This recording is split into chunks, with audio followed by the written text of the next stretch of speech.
Welcome to another edition of House of Horns. My name is Victor Corona, aka Vic the Producer. And today, Gilbert, we're here to preview an exciting matchup between the 2-2 Rams and the 4-0 Eagles.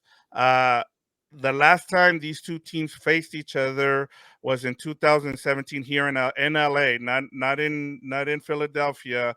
Was that epic game between Jared Goff and Carson Wentz? Mm. Was it, I think, 43-35 game, Gilbert? Do you recall anything from that game? A little bit into you just reminded me. Yeah, that was a pretty entertaining game, and I forget that. Yeah, Jared Goff and Wentz went 1-2 in 2016, and then I had no idea that was the last time they played each other. Has it really been that long? Yeah, 6 so the last time it years? was here in LA, and it was at the Coliseum before they Oh, moved to SoFi in yeah, I 20. do remember that because one of the that first year where the Rams came back to LA, people were like all these fans of opposing teams were excited. Oh, they're gonna come to my city, my city. I remember the Eagles were one of them. People were excited about that. So, yeah, but I had no idea it's been 6 years. Man, it's a long time. Yeah, and I was looking at some of the highlights. Cooper Kupp scored a touchdown in that game. He was wearing number 18, which I forgot about. Jason Kelsey was on with Philly. So yeah, Todd Gurley, shout out to him. He won me the fantasy that year, Yeah, our fantasy league that year. So yeah, I forgot some of the players. You forget how much these teams turn over with players. I mean, it's amazing how and then the Rams were wearing their blue and white uniforms, which I haven't seen in a while. I don't think since they moved. I think they were still using some of their uniforms from when they were in St. Louis. yeah, But Gilbert, we have a great show for everybody today. As we said, we're previewing a great matchup here. Exciting matchup that we probably didn't expect at the beginning of the season. I know a lot of people weren't. I know a lot of people were excited to watch the Eagles, but not so much the Rams. But things have changed over the first 4 weeks, so we have plenty to cover. As I said, we have the latest news and notes, injury report, and then player matchups to watch, storylines for both teams, keys to the games, and our game predictions. But before we get to that, our preview, what can listeners and viewers check out, that we have on our Compas on the Beat network? yeah. Plenty to offer on the Compas on the Beat Network. Check out our Week 4 recap if you haven't done so. We're also going to start something new, a little teaser on Thursdays where we look ahead to the Week 5 and moving forward. It'll be an opportunity where you can ask me questions about fantasy football, betting, or a game pick, things like that. As long as we're just looking ahead, and also be engaging. We want to have a community vibe here and help people out. So I know everybody here is a Rams fan, but I'm sure you're a fan of the NFL as a whole. So get over to Compas on the Beat. Check out all the content. We go live a couple of times a week. So when you see the live thing go on, make sure to jump in and talk to us as well. There you go. So make sure you get locked in if you're wanting to know everything that's going on with the NFL. And then, Gilbert, we got one more thing before we get to our preview and our news and notes, and that is an engagement questions for our viewers and listeners. What do you got for the people this week? Yeah. So for the engagement question of the week, I am just fascinated about this matchup. Rams hosting the Eagles, but there are some concerns. The Eagles are undefeated. They're really good. They're the defending NFC champions. They have Jalen Hurts. They have a lot of star power on offense and defense. So, maybe I'm not phrasing the question here. Maybe you're feeling confident and I'm not phrasing it right here. But what is your biggest concern about the Rams facing the Eagles? The Rams are at home. That is a benefit. But I guess, we're going to give you our concerns in a bit. We're going to break it down here in this preview. But let me know, is it the banged up Rams offensive line against Jalen Carter and all the guys that have up there, like Hassan Reddick, too, a very good defensive front there. They're always pretty good on the defensive side for the Eagles. Or maybe you're feeling confident about the Raheem Morris defense, against Jalen Hurts. I don't know, but let me know. If you're concerned about something, type it in the comments of in the audio, get to the YouTube, And always make sure you check out the audio as well. Apple, Spotify, House of Horns. I think one of the concerns going into this game, segueing here, is to news and notes. Gilbert is the long list Yeah. on this injury report, and let me just give you the whole list as Sean McVay, had a hilarious way of kind of talking about this injury report. He said that he felt like Ron Burgundy giving out this list of for the injury report. So once again, Alaric Jackson has a hamstring. These are all the DMPs today as of Wednesday. We're recording on Wednesday night, so this is the up to date injury report. So Alaric Jackson with the hamstring injury did not practice. Running back Kyron Williams, defensive end Deshaun Johnson with a thumb, and linebacker Christian Roseboom with the neck injury. And then you got people who were players who were limited in practice, and we'll talk about Cooper Kupp. He was one of them. Outside linebacker Sean Mathis with the knee, Ben Skoranek with the Achilles, and then Matthew Stafford with the hip. Practice fully, Gilbert. So anything that stood out to you, I will, and I'm sure you'll get to the two big injuries along the offensive line. Yeah, I'm looking at the list right here, and I know it's a very lengthy list, and but it's like we mentioned last week. Wednesdays are a lot of rest days for veterans, so you don't know what's really an injury. We do know Alaric Jackson with the hammy is a real thing. Joe Nopal's been battling with injuries too as well, so we'll see if that one's a real one. But I guess maybe the one I'll take away is a positive because uh, for Cooper Kupp, Sean McVay didn't want to call him limited. He pretty much was thinking like, this guy's gonna be full. He's ready to go. Like he's locked in. I trust his body. I trust what he's saying about his body. I know I said that really poorly worded, but Sean McVay trusts what Cooper Kupp is saying. There you go, and that makes me feel like whenever he's activated to the 53-man roster, he's gonna be ready to go. We'll see if he gets asked about a snap count and what he says about that, but all indications sound like Cooper Kupp was probably ready a week ago, but to be safe, they put him on IR. You have to miss 4 games for that. So if that's the case, that's really good news. So we'll see what happens. I was checking out the Eagles injury report, and one name that stood out was Fletcher Cox. So older veteran, but it's still a very important piece for the Eagles. Yeah, usually, like you said, Wednesdays are veteran rest days. So, I mean, I'm sure we'll probably see Fletcher Cox play on Sunday. In terms of Cooper Cup, I think the biggest news wasn't the fact that he's eligible to play already and he entered the 21-day window. For me, it was the fact that I saw Diana Rossini's report that the injury wasn't as bad as they thought, that it looks like things are going to be good with him. My other thing with him is I just hope that they take it easy. There's no reason for you to push it. I mean, I know that Puka Nacua has been playing well. You have, Tutu Adwell, but I understand what Sean McVay said about that he knows his body really well. But my biggest thing is like there's no reason to push it. Hamstring injuries, we know how they are, Gilbert. They can kind of linger. So and sometimes they can lie to you. You think you feel better, but sometimes the best thing you can do is just give it rest. And we talked about this with other injuries, as I keep bringing up Joe Burrow, and everybody like we were ahead of it. We said, hey, maybe they should have rested him, and now everybody's talking about that. And I just feel you rather play it safe, and whatever they decide, I know it's the best thing, but I'm just always cautious when it comes to hamstrings.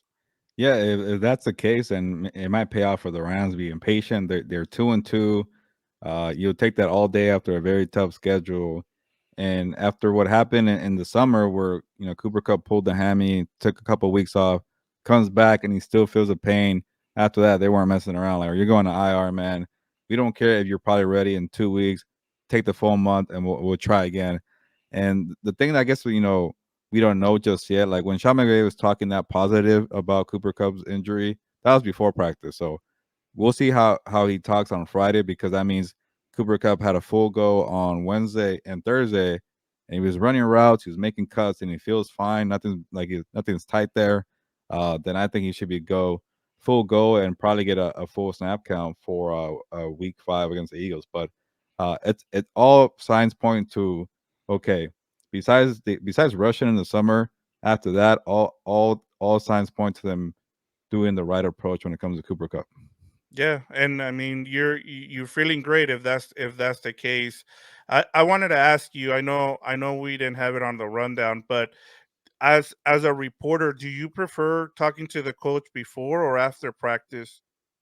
Uh, it's tough because it's kind of pros and cons. Like if you talk to them before, you know what to expect during practice. If you talk to them after, you're like, okay, you don't know, like you don't know who's missing practice or who's just in the bathroom or things like that. Like you ask a lot beforehand, so when you go to practice, you know what you're looking at, you know what to expect. So that's like the good thing. But then sometimes injuries occur during practice. So you talk to the coach after, it's like, yeah, you have to look out for that, look out for that. Oh, so what happened? Well, let me tell you. Sometimes that occurs on a Wednesday. You're not talking to the coach till Friday, so you don't know what's going on for 2 days. So I know I didn't give you an answer there, but I think for me, I think I like it better before because you kind of get your work done. You get the quotes, you get to write your story, you wait for practice. And by the time practice is over, you're done with that one story. You focus with something else. So pros and cons of everything, though. Yeah, I just wanted to know just because I feel like sometimes like I see reporters asking questions beforehand and then something happens as you talked about and they're like, "Well, I can't we won't be able to ask till the Yeah. next day." So it kind of sucks. So I mean, it's a double-edged sword, I guess, the only other thing I was going to ask you in terms of the injury report, Gilbert, was just like should we be concerned with the offensive line? Like, no, Joe Noboom has he got dinged up again. And if Alaric Jackson can't go, what do they do at left tackle? So that I guess are you should Ram fans be concerned with that, or do you think maybe he just plays? Because from what I heard from Sean McVay is he's really impressed with how he's gutting things out. Yeah, if Nopum doesn't play, then you're essentially going to Plan C because I don't know about Alaric Jackson coming back from this hamstring injury again. Hammies are they're tricky to deal with, so you don't want to rush it. So, but they had a good Plan B, like we mentioned, and Nopum at the left, Kevin Dotson at the right guard, and it worked out. So, if you have to go dig deeper for more depth again, like that's when you're really asking for trouble against the Eagles defense. That's like, again, that's why I said what are you most concerned about? Because I feel like that might be it. I don't know if Fletcher Cox is going to play. If he does, you have with Jalen Carter and Jordan Davis. That's a pretty good interior defensive line. Hassan Reddick, they got a bunch of guys there. I'm blanking on some names, but Yeah, the the Eagles rookie never out have of like a star Nick Bosa, but they have a bunch of guys like 7 to 8 yeah. guys deep to rush you with pass rushers. Yeah, they're always loaded. They have the rookie out of Georgia. They have all the rookies out of Georgia. Their team Georgia over there. So when Yeah. we'll get into it as as we dig deeper into this preview. But let's go ahead. Unless the only other thing was I was just happy to see that Matthew Stafford Oh yeah. practice fully with the hip. And then I guess the only other concern, Gilbert, is that Kyron Williams popped up on the injury report. He didn't practice today. So that's something just to kind of monitor. If you're a fantasy player who plays fantasy football, you might want to go and stash Ronnie Rivers just in case. But that's about it, Gilbert. Yeah. Yeah, I just want to say a couple things on Matthew Stafford. It is a good sign that he's a full participant, but also Stafford is a tough person. Like I mentioned on Monday, he's gonna not tell you that he's hurting. He's gonna be like, "I'm okay." He did not look okay in Indy, so that is a big concern because if he's not ready for the Eagles and he's not making these sharp throws or being accurate, or he can't really move around. Like it could be a long day behind a banged up offensive line. Like that's why it's concerning his injury. So he's saying all the right things, but like what I saw, I don't know about you, Vic, how you feel. It is concerning because he wasn't the same quarterback after he took that hit to the hip. One thing I'll mention that I'm kind of more I feel good about is that he was he was able to move around. Like as you saw when you saw a couple of blitzes, he was able to get out of them. Unlike Joe Burrow, where he can't even move, there's a big difference between a calf and a hip injury. And then, see, like I said, I think one of the things that's beneficial for him is that he's had this injury before, so he knows how to deal with it. And so as long as he can move around, and they already know, like during practice they'll be able to scheme things up for him. I feel better about it, especially with a full week of rest. Yeah, we'll see. He is a tough Yeah. person, but uh, I know early on in that game he was definitely hurting. So, but Sean McVay, he's gonna be creative. He's gonna do things where like, all right, a couple jet sweeps, maybe a couple trick passes with Cooper Kupp in there to take Yeah. off the pressure and the workload from Matthew Stafford. That's kind of the good thing about having a guy like Sean McVay. He tends to figure it out and make life easier. But we'll see how he does. Yeah, and I'm excited about this matchup. So let's get to the Rams and Eagles storylines. Who do you want to uh, start off with here? Yeah, let's go with the opponent. I like going with them first. And the Eagles had some issues adjusting to Brian Johnson, the new OC, who's replacing Shane Steichen. You know, they figured out that the passing game is a little shaky, so they just said, "F it, we're gonna run the football all day." These teams like to play these two high safeties on us, so we're not really doing anything downfield. Let's just take the running plays. And DeAndre Swift, I don't even know if Rashad Penny is doing anything, but it's Kenneth Gainwell And and DeAndre Swift are just been balling out for those 2 games. I think it was the Vikings and the Buccaneers. And then the Commanders game, they really got it going with the passing game. Jalen Hurts looked like the guy from last year when he was the MVP candidate. So uh, Jalen Hurts and AJ Brown, maybe AJ Brown getting mad on the sidelines on Thursday night football was the way to kind of get them going because AJ Brown's been on a tear since he uh, teared into Jalen Hurts on the sideline. So I thought that was weird though, like the fighting when you're winning. But I know everybody wants to take care of their stats there, and to Jalen Hurts' credit, he is a leader. He's gonna make sure everybody's getting involved, and that's what he did against the Commanders. Now they got lucky because I really wanted Ron Rivera, Riverboat Ron, to go for 2. He's in Philly. They're gassed. You got a game winning or a game time touchdown on the final 2 minutes. Go for 2. Just win the game right there. And they yeah, did it. And the Eagles won in overtime. So the Eagles have not been like as dominant as a year ago, but they're still 4-0. They're like that team in the NBA where like they're gonna be fine. They're gonna be in the playoffs. Just kind of coast through. And I think catching them in week 5, the Rams, might be a good thing because they're not really fully clicking. They're starting to, but they're not there yet. I wonder if we could catch them slipping. Going from Philly to LA could be a grind too for the Eagles. yeah, and they're going on a 2 game road trip here. They come here to LA, and then they go to New Jersey to play the Jets. So I mean, and a lot of teams usually struggle as well coming west. Um e- Especially on the second one. So they, like you said, it might be something where you catch them off guard, but I don't think teams are overlooking the Rams anymore. I think they're coming in Yeah. really prepared, unfortunately, just because they know what they're up against. In terms of the Eagles, I thought they're loaded. They have a great offensive line, uh, a top 3 offensive line led by Jason Kelsey. The center, and then Dallas Goddard, Devontae Smith. They're loaded. I think my biggest question mark, and I've had this discussion with you when it comes to the with the Eagles, is their 2 coordinators, as you mentioned. Kind of, listening to some people in terms of when it comes to the Philadelphia Eagles, one of their big concerns is their red zone play and what Brian Johnson. I've even heard people saying that maybe Nick Sirianni should take play calling away because they're really good between the 20s, but when they get into the red zone, they've struggled.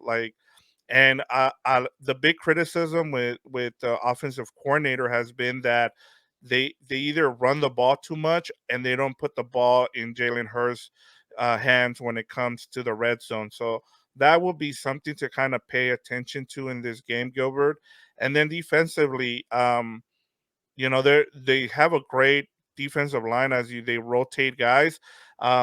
You saw the emergence of Nicholas Morrow last week with 3 sacks, but their linebackers aren't that great. That's where you can kind of attack this team, and I'll get to it in keys to the game. But they signed what was his name? Roby, I think I forget the defensive back, but they Yeah. need somebody to play nickel because they had to move James Bradbury inside, and where he plays better on the outside. So uh, once they had the injury to Maddox, they've kind of had a problem there. So those are kind of the two big concerns when it comes to the Eagles. Yes, I think part of the reason they're not as dominant is because people are looking, to they have a bullseye now. Yeah, no, they definitely do. They're gonna bring their A game, and that's what the Commanders did a week ago. So, yeah, you're right. They do have some issues defensively. Yeah, besides the defensive line getting pressure, which they always do every single year. But you're right. Like the linebackers are inexperienced, and I think that Kobe Dean was supposed to take the next step. I don't think he did or hasn't yet. He's been So hurt. and that too. So, uh, when you're counting on these young guys to step up and take over for veterans, like they got to be healthy, they got to be being on track, and it hasn't worked out. And then you mentioned the injuries in the secondary, and then you're moving guys all around. And Darius Slay's a year older, Bradbury's a year older. I think the safeties was also revamped because guys left, like Yeah, Marcus Epps Marcus and Epps. Yeah, Gardner Johnson. They all left. So the linebacker went to the Bears. So PJ Edwards. So yeah, after the defensive line, after that everything's pretty shaky. So you're on point there. And then yeah, seeing Sam Howell do his thing on his defense was kind of okay. If you kind of get a little creative, you get them off balance. You kind of could contain that defensive front a little bit. So that's the thing that's worrisome because they do have injuries the Rams. But if you kind of like, if you get Cooper Cup back, all the creativity and the motions and throwing people off. And I saw a video on TikTok, Vic, where like the way he's using Tutu Atwell, Sean McVay is just the same thing that Mike McDaniel does with Tyreek Hill or Kyle Shannon does with Samuel. So if Tutu's getting open and people are worried about Cooper Cup and they're worried about Puka Nacua, mhm. they could do some dangerous things. So if you're pushing the ball down the field, you're not predictable. You could definitely get away from that defensive front.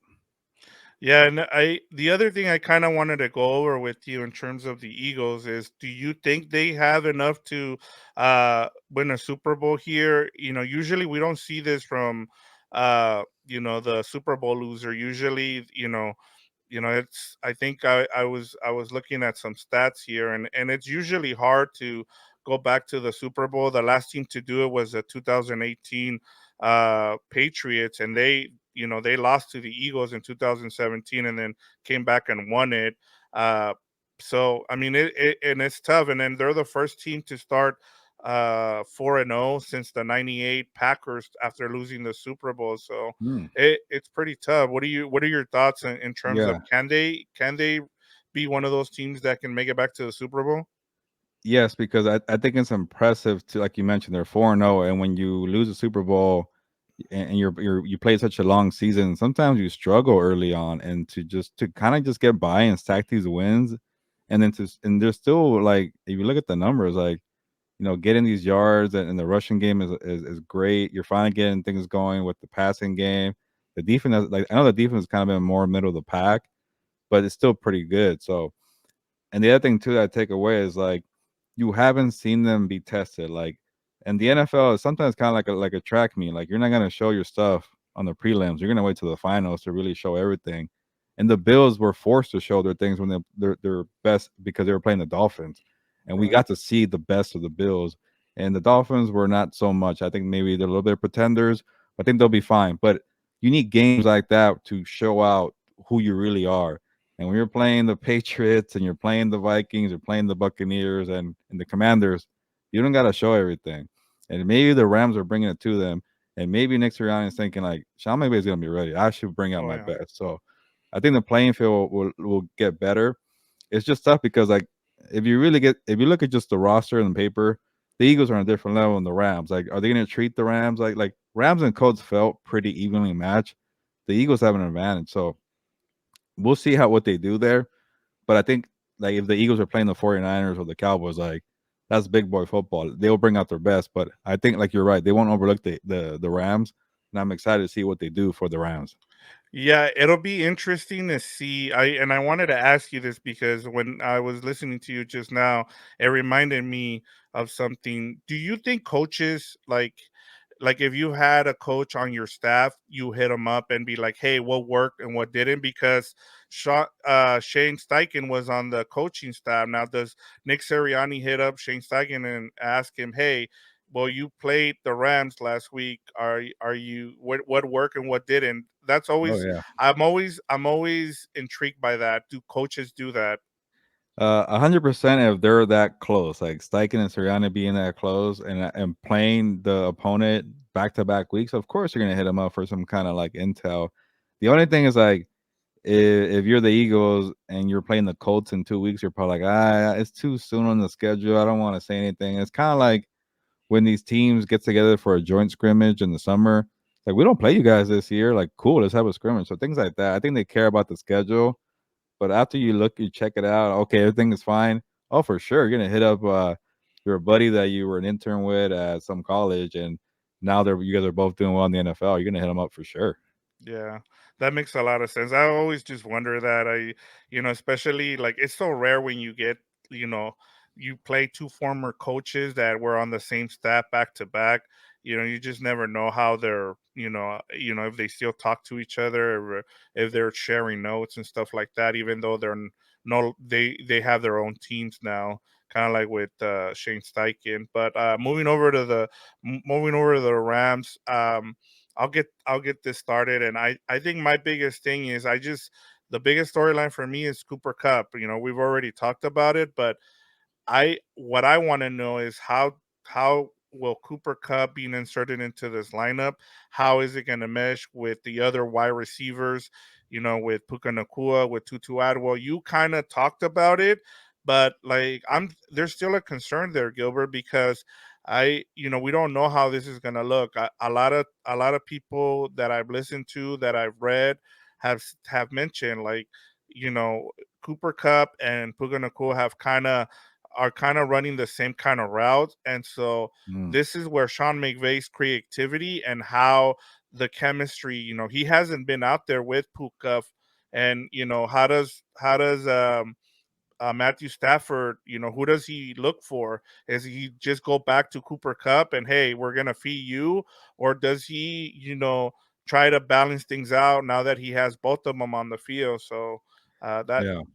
yeah, Well, Gilbert. well, the first thing is that it's a good problem to have, but it is somewhat of a problem. And like you mentioned, Puka just doing everything that Cooper Cup has been doing. It's like the thing is too. Like I think it'll be very telling if Cooper Cup is going back to his old role. He will eventually. It's his role. It's his job to do all that.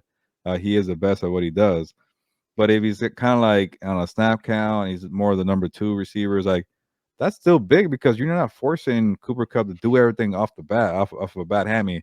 Puka, just keep doing what you're doing, and we'll figure it out later. So it could be one of those games, like a feel out game, so you won't see everything. But just the way McVay was talking on Wednesday, it sounds like it shouldn't be a problem. So like at that point, if Cooper is ready, then you go back to what he does. Like don't mess with that. Like what do you do with Puka? Like I wonder like if it's a good thing because Puka's still a rookie and he's doing less. Like maybe he like they open up as like they have a whole package of Puka being number two to Cooper. They probably started doing it in the summer when he was balling out. So uh it might just allow him to break free a little more and having to account for a speedy guy on the motions with Tutu Atwell too. And Tutu Atwell, he's not just some nobody now. People have seen the tape on him. He's gonna make dangerous plays. Like I would not be surprised if people account for Cooper Cup and they're making sure Tutu does not beat him down the field. The guy was gonna get open and move the chains. Still gonna be Puka. Like I would not be surprised about Yeah. that. So I guess we could always go back to the tape of the Robert Woods Cooper Cup days, right? That's where I was gonna go, Gilbert, because we talked about this. I even said if we're gonna get Triple Crown Cooper Cup, it's gonna be Mm-hmm. Puka Nakua doing the dirty work. I even had somebody in the comments like, What do you mean by dirty work? That means doing the Robert Woods role, where he was the one blocking for Cooper Cup. And I mean, I think they can kind of do it for each other, and that's part of why Cooper Kupp was able to win the triple crown for receiving was because he had someone like Robert Woods, and I like the more now that I think about it, the more I want to see it, especially against a top notch defense that the Eagles are. I know, you know. The stats are not there. I know they're missing a bunch of guys on the outside, but in terms of what you can get from this matchup, I mean, this is something I kind of want to watch. And then we'll talk about it as our in our player matchups. But man, Yeah, just getting thinking about this, it's great. yeah, that's definitely that was a good call by you a month or 6 weeks ago. The Robert Woods comparison. Somebody brought up. I think I was listening to some podcast. I forget what it was. Like, what do the Rams just do? They play 13 personnel, where that is three tight ends, and like you don't really play three tight ends because Cooper Kupp and Puka could play tight end with Tyler Higbee do the same thing, and then have Tutu be your main wide receiver. Like you don't see a lot of teams play with three tight ends, and when you have guys who are so flexible, that versatile, like that could really throw you off. So there's just so many options on how to play this that I can't wait to see it. But like I mentioned, Vic, it might be one of those feel out games where like you're not gonna show everything just yet, but you kind of have to when you're playing the Eagles. So we'll see. Yeah, especially like, look, you're playing with house money at this point, Gilbert. You're 2-2. We said if you're 3-3, maybe four and three at some point in the season, then you're feeling good about yourself. And at this point, you're 2-2. Hey, like, go ahead. You're playing with house money. See what you can do if you're Sean McVay, and I'll scheme the Eagles, and maybe a week from on come Monday, we're talking about people are talking about how the Eagles look like frauds, but I don't think they are. But you know how it is. It's a week to Yeah, week, as Jesse Bonilla likes to remind us. It's a week to week league, so yeah, we'll see. But and the other, sorry, yeah, go one ahead. more thing is like when I was doing like my game picks of the week, the trap that we are gonna fall into, like after a month of football, we all think we know a team. It's like, oh, Yeah, that team stinks. That team was really good. Like I felt myself going down my picks much quicker than before, and I'm like, that's not a no, good thing. Like it's no. always gonna change every single week. So you just never know, especially like being at home, things like that. Yeah, I was reminded this week that the Broncos started 2-1 last season before Oh everything yeah, fell apart. And it was that and the Niners started 1-2. Like I said, it's hard to predict how, yes, we know a little bit better. We know more of what these teams are gonna look, but honestly, we still, it's going to be hard to predict. That's part of the thing. We know who the best teams are, like the 49ers, this Eagles team, but in terms of I think the middle teams, I thought I saw another stat. I think had the Giants being the Seahawks, half the teams would have been 2-2. oh So wow, in the league. So it just tells you the parity that is the NFL, and that's the great thing about this sport, is how good the parity is. The last question I had for you, Gilbert, and I've seen it floating around a lot, and I thought it was a bit of a surprise for me, was if Cooper Kupp is good to go and he's healthy now the rest of the season, you know, do you trade Van Jefferson? Like, what do you do with Van Jefferson? Because from what you just told me, as we were having this conversation, I did not hear you the name Van Jefferson. In terms of how in this offense. So, what do you do with Van Jefferson if that's the yeah. case? Well, it's tricky because you always want depth, and when Cooper went down, you still needed three receivers, and Van was one of them. So, but maybe you could kind of flip it, for something that you need. I don't know, maybe you need another linebacker, another DB. Do you need offensive linemen? Always are are going to be helpful. So, I think if you do that, because just don't know how much value Van Jefferson has for a draft pick. He just hasn't done much. He hasn't been consistent. He has potential, but like, what are you gonna get? Are you gonna? I don't see a fifth, maybe a fifth round pick, but I see like a sixth round pick. All right, take him. We'll take a sixth rounder as a draft pick. So, I think you want somebody right now to help you, and that could be at a different position to help you out. You don't see too often, veteran for veteran trades, but the Rams are they're right now in the race. So we'll see how they do in a month, what they need. we already seen a bunch of trades. J.C. Jackson going to the Patriots. We've seen things like that already occurring. So he could be one of those guys that will give you some kind of flexibility to bring somebody in and help you out. But I just don't know how much value he carries right now. Yeah, and one of the teams that been floating out there was the Panthers, just because I've heard people saying that they want a number one receiver, or a Yeah, no, a receiver that can stretch the field yeah, he's for not number Bryce one. Young. Yeah, he's not number one. But let's get to our keys to the to no, actually our player matchup. Sorry, I'm jumping ahead there, Gilbert. Go ahead and start us off with player matchups to watch. Yeah, I think I had what did I have? I think I had the Eagles front versus the Rams offensive line, and I think I've been talking about that a lot. So I think I'm gonna switch it. I'm gonna go Rams secondary against Jalen Hurts for my I thing like here. that. Uh, I started doing some research because I was looking at the total line. We'll get into it for the Rams and the Eagles. It's like at 50 points. I'm like Yeah. 50 points. Are they Yeah. expecting a shootout? Like they're overlooking how good the defenses are. Like I know people don't consider the Rams to be a very good defense, but that secondary has only allowed 3 passing touchdowns all year. Like that's pretty impressive. I know Joe Burrow was on one leg, but they made Brock Purdy look a little ordinary when they played him in week 2. He couldn't go down the field. I think they're number 7 in passing yards. They're averaging like around 184 yards per game. So if Jalen Hurts and that passing game are not in sync, like they could have some trouble there. They might go back to the rushing attack with DeAndre Swift. So I want to see what Raheem Morris cooks up for this coverage here. I want to see more the Kobe Durant, I should say, these safeties, Fuller, Jordan Fuller, I should say, John Johnson. You got Darion Kendrick. You got Witherspoon. Uh, when will we ever see Trey Tomlinson? I don't know. But other than that, that secondary is looking pretty nice. They're not like a bunch of playmakers and talented, but they're just doing the scheme. They're doing the system so well executed right now, and the numbers reflect it. Yeah, I saw. I think somebody did a breakdown of how more aggressive Raheem Morris is compared last season compared to this season when it comes to his corners, and there's a big difference. I mean, you can tell.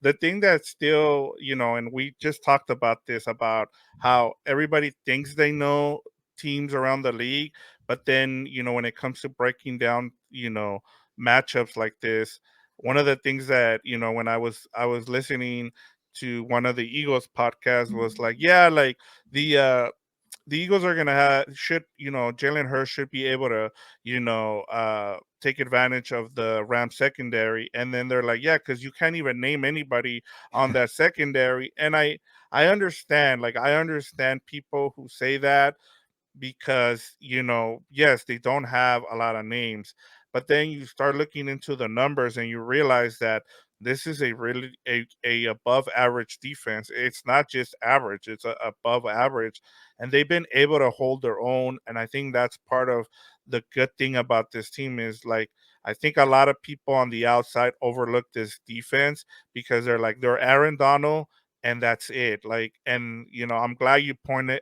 I'm glad you went with the secondary, the Ram secondary, because not a lot of people talk about it. And I I think more people need to kind of look at this secondary and know that what Raheem Morris is doing is scheming things up on the level of what Sean McVay is doing offensively. And I know that might be a hot take for some people, but look at the numbers. The numbers are Yeah. not are don't lie. And they're playing a good offenses. Like I don't like I know I'm making an excuse for the Seahawks in week 1, saying hey Gino and that team they were just overlooking, but still they still have that 12 firepower. yards. 12, Yeah, 12 that's yards in the impressive. second half is not a fluke, Yeah, Gilbert. it's not all like you're a walking zombie. At some point, you're like, okay, let's play, and then you still couldn't do anything. Brock Purdy missing all those shots down the field. He hasn't missed throws since then. I feel like Yeah. uh, the Burrow one is tough because he's not at full strength. But Richardson started slow last week. He missed a couple throws too. So they've made life difficult for a lot of good quarterbacks, and I think that really tells more for the secondary that they're actually pretty good. Like I'm not gonna say they're a dominant force, but No. I don't think the numbers are lying to us. Yeah, exactly. Like, eventually, what is the line you are, what your record says. And right now, in terms of the stats, they are what their stats say. And they've been really impressive through 4 games. And now they get, this is the biggest test they've had. Mhm. At least with, you as you said, the 49ers, we know what they bring to the table. The Seahawks, we know what they bring to the table. This is a whole completely different beast. Like, we know that the Eagles have the best offensive line, one of the best offensive lines in the NFL. And then, their quarterback is A plus, and then their receivers are A plus, and so their tight end is a B plus. So this is their biggest test, and they continue to impress us, and this will be another test for them. And I'm looking forward to it.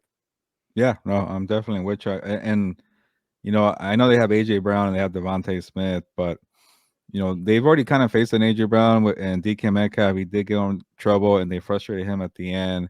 And when you talk about all those weapons, they already did it with the 49ers, and they got a little lucky with Brock Purdy missing throws, but maybe he just wasn't missing. It was just like he didn't know what he was looking out there, and I think Jalen Hurts, he's more experienced. He probably won't be as confused or flustered as Brock Purdy was, but uh, it's gonna be a good, intriguing matchup, and it won't be a down the field, bombs away, and everybody's saying, "Yeah, I don't know who these guys are." And sometimes that's kind of the lazy way to you know do a breakdown because you don't know who's on that side. You just gotta look at the numbers sometimes, but also numbers can be a little deceiving too. But we laid it out: the scenarios, the teams, the opponents, who's playing, who's hurt, who's not. I'm convinced that this is a good secondary. Yeah, and honestly, like I said, I'm really excited for this matchup. I know I said it off the top, but this is a good test for the Rams. And for me, I went with Aaron Donald and that defensive line against this Eagles, you know vaunted offensive line. I just want to know, like we talked about, I really like the chemistry. We talked about it on the recap show, just the chemistry between Kobe Turner and and Aaron Donald, and then the speed on the edges. What we've seen with them. I just want to see how they attack this offensive line, because, like I said, if they're probably gonna run it right down the Rams' throat. And having Aaron Donald is a huge plus for this Rams team. Yeah, no, that's a good one, especially this Eagles offensive line. I guess I've been kind of reading that the Eagles offensive lines have been a little shaky this year. Even their little what's it called, the brotherly love push. What are they going to call it? The tush Yeah, push. tush push. Yeah. Yeah, even that hasn't been as well executed as last year. So they're going through a little phase there. So again, one of the biggest surprises is just seeing the development of Kobe Turner next to Aaron Donald. So if they're on point like they were in that Cincinnati game, even last week too, or even the whole year, they'll get through Jason Kelsey and these guys there, and it's a very good offensive line. I think I saw one of the guys was banged up. Cam Jurgens, I think I saw. It could be a rest again. I don't know. DMP foot for Cam Jurgens. So he's one of their starting guards there. We'll see how he does, but they have not been in sync for the first month. It could be the same thing where like with the passing game, they're trying to figure out Brian Johnson. You were talking about the red zone offense, so it's not just the receivers and the quarterback. The offensive line is kind of going through an adjustment. So if Aaron Donald and Cody Durant and this offensive line, I mean defensive line, they're playing with better chemistry, they could probably do some good things too.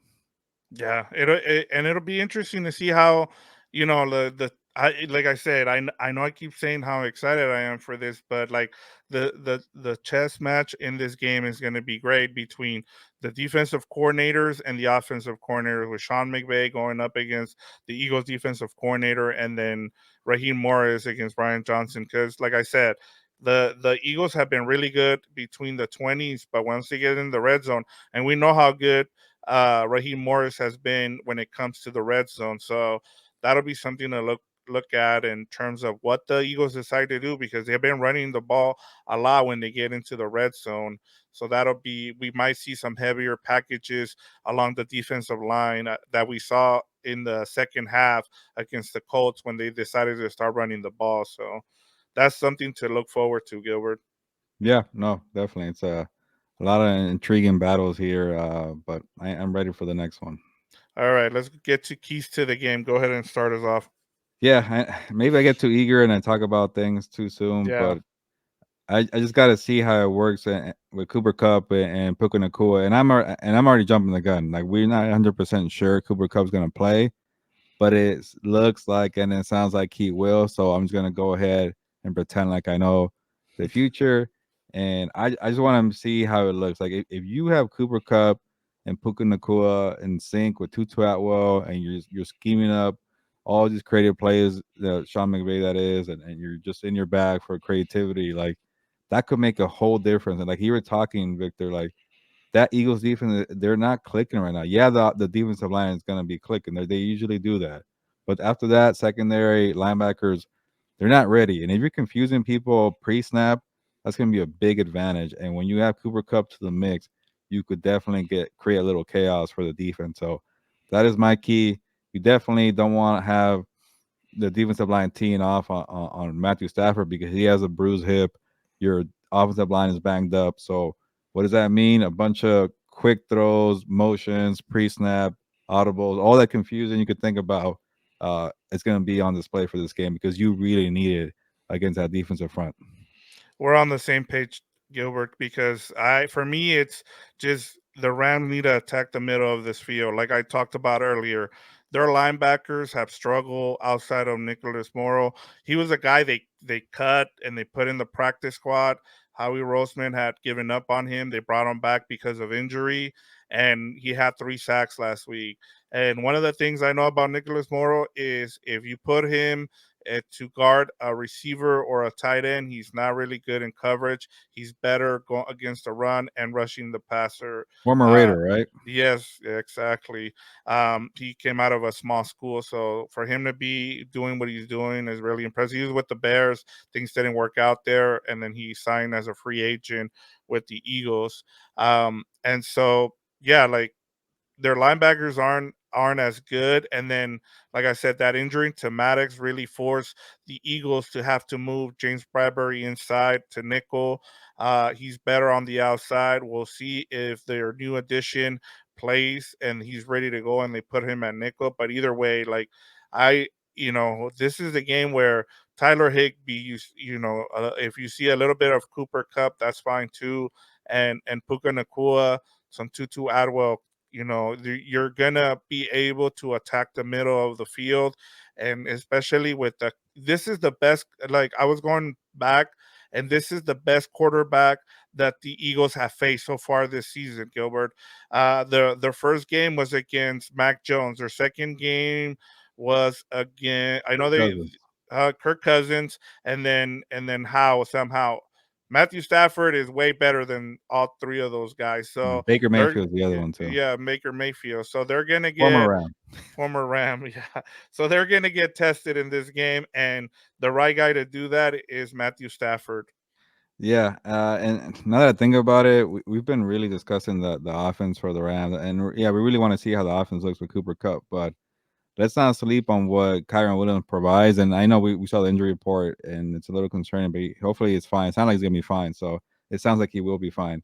Just to clarify there, and seeing this guy, just kind of do what he did in Indy and every single week, rise to the occasion. I know the Cincinnati game was a little off, but just having that balance there, with Kyron Williams and the passing game, I think is going to make a big difference there as well. Yeah, and as long as you continue to run the ball like we saw last week, you get 20 carries from Kyron Williams and you get about 10 from Ronnie Rivers. That's a good recipe for a win. So hopefully, the Rams are able to execute and they come out with the win. But let's get to our betting spotlight now, Gilbert. The Rams are 4-point underdogs. The line, I think, or the early line was I think 6, and it's been betted down to 4. So you're starting to see some money come in on the Rams. And then Yeah. as you talked about, the over under is 50 and a half. Now I'll give you some quick stats. Maybe it'll change your mind, maybe it won't, but the Rams against the money on the money line are 2-2. The Eagles are 4-0. Against the spread, the Rams are 3-0-1. The Eagles are 2-1-1, and then in the on the over when it comes to the over under, the Rams are 2-2 and the Eagles are 3-1. Yeah. First thing for sure, go under here. I don't expect a high scoring affair, and I just think there's just a lot of for me. I have a lot of respect for the defense. I think the defenses on both sides are going to be pretty good. I know the Eagles are not in sync right now, but I don't know. I just wonder how the Rams are going to approach it. I think they might go for the like what they've always done. This season, longer drives, run the football. You won't like really light it up quickly and get like these 4 play touchdown drives. So you're gonna control the clock, and that usually means low scoring. So definitely take the under. Now here, I might get a little risky, but I just been impressed with the Rams, and I keep doubting them. And they're playing a really good team, the Eagles. So I will give the Rams some credit. And if you would have had 5 point or 5.5, take it. 4 is a little risky, but I say do it because still more than a field goal. So you Yep. want the home team with 4 points. I say you take the points for the Rams. Yeah, I'm with you on I think the Rams are going to cover, but I actually like the over in this game. I Oh, think it is going to be a high scoring game just because I think both teams are going to open it up. I think uh there are some holes here and there where you can take advantage of. I the only thing that kind of made me pause was as like I said, finding out that the Eagles struggle in the red zone, that hit their struggles in the red zone kind of concerned me. But yeah, like I just think this is going to be a high scoring game. We've seen, last the Rams score 30. They've been scoring 30.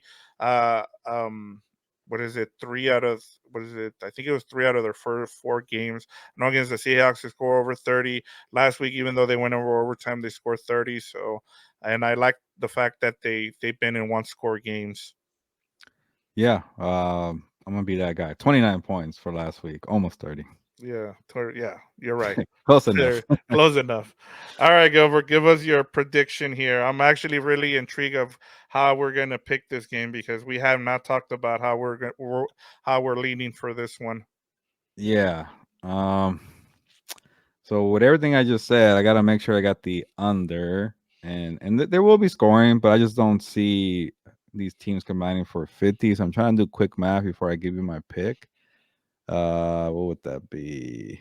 Yeah, I think I got it. Okay. Like I mentioned, Rams will cover, but I don't think they're gonna have enough to beat the Eagles. And I keep picking against the Rams. And let me know in the comments. Tell me how I'm wrong. I'm a non-believer. Say like Deion Sanders tells people, you never believe. But the Eagles are really good and they're battle tested. It doesn't matter if they're gonna be on a plane, things like that. I don't really care for that when it comes to the Eagles. So give me the Eagles 24-23, 1 point game Oh for the wow. Rams. I say the Rams get the ball last. They're trying to win it. Something bad happens. It's for a little chaos there. So 24-23. And my quick math is 47, right? So still There you under. go. Yeah, there you go. I like that. I'm not as close as you, but it is a couple points off. I'm going 30-27 Eagles. I think, like I said, I think it's a high scoring game. I think uh, the Rams jump out to a 7 point lead early on, and then the Eagles just kind of hold on at the end. A Rams as the Rams try to come back as you were talking about, and then they just fall short. 30-27 is how I'm gonna go. So yeah, there you go, guys. We broke down everything what we think is gonna happen in this game. I know I'm excited. Gilbert is excited for this matchup. Are you gonna be there for this matchup, Gilbert? Yes, I'll be there. I'm really excited for this game, like you've been saying as well. So I will not miss that one. I will be there. Now I'm thinking about it. We were both against the Rams last week and they won. We were both against the Rams 49ers week and the 49ers won. So maybe it's not like a trend here. And then the Bengals one, we both picked the Rams, right? And they Yeah, lost. they lost. So So there you go. So uh, maybe we've been maybe off. you So, get 2 in a row here. Who knows? yeah, we'll see. But I know people will give us some crap in the comments. But let us know your picks. We want to hear from everybody as well. Yeah, and like I said, I am really excited for this matchup. I can't wait to watch it on Sunday. And as we said, Gilbert's going to be there. But once again, thanks to the new subscribers, we're always appreciative, of your feedback. Please let us know how we're doing. Check out all we have going on. We're going to try and do more shorts. Gilbert put out two of them. So yeah, just be a friend, tell a friend, and we're trying to get to 1,000 subscribers, but our first goal is to get to 700, Gilbert. Yeah, I'm gonna keep dropping teasers, Victor. But we're thinking about doing a jersey giveaway for the Rams, a Rams jersey, and it's a very popular player who's new to the team. Well, we'll Yeah. see. But let me just say that if you've watched this show 55 minutes in and you're catching me say this, uh, if you just type out House of Horns in the comments, I will enter you right away for this giveaway that's most likely going to happen because we're trying to get to 1,000 subscribers on House of Horns. So once we have more details about it, you're going to be excited. So drop a comment, House of Horns, and you're already included. And I'll make it 2 votes for you. So 55 minutes in watching and you're hearing this, you hear a giveaway, just give me the comment. You're already ahead of the game. So, Victor, I don't know what you feel about There, that, but yeah, I like it. I mean, okay. I like that tease. Can I give a little hint? Like, besides that, Yeah, the CEO of the Rams even tweeted about this player, and I'll leave it at that. So that's yeah, as but much as, it's gonna be hard for us to get our hands on this jersey. yeah, So, because but it's hard once for we, everybody else to get yeah, on once him. we get it, we're gonna make an official giveaway. But you want to be ahead of the game, comment House of Horns, and I'll lock you in for two. Is it two? It's not 2 votes. It's like two Two entering. entries. Two There you go. entries. There you go. To the giveaway. But yeah, especially you're watching 55 minutes of the show, you're committed. Yes. So there you Yeah, go. there you I'll go. reward you guys for that. And thank you. I know there are people who actually stay and watch the whole thing, because we had a couple of Colts fans in the comments saying, Yeah. "Yeah, like they fact checked us, and they were like, yes, you guys were right. It was a rest day for the Forest Buckner." So I know there are fans out there, and we are like I said, I don't get tired of saying this, but thank you so much for staying with us. Without you guys, we wouldn't be doing this. So again, thank you for all the support you guys give us. I know we've had people buying their hoodies and everything, so thank you for all that. Now, Gilbert, we're like you said, we're about 55 minutes in. So I think we've said everything we need to say when it comes to this preview for the 2-2 Rams and the 4-0 Eagles. So go ahead and close us out. Yeah. Let's get out of here. It's a big time game. Hopefully you have tickets to go to SoFi to watch it. I'll be there. If you ever see me at SoFi, say hello. Um, but yes, we love the engagement. We love everybody asking questions, leaving comments, subscribing, being a compa, telling a compa about House of Horns. Let's keep growing and get to 1,000. But first step is 700. We'll get there soon. But on that note, ya nos vamos. Pues vámonos.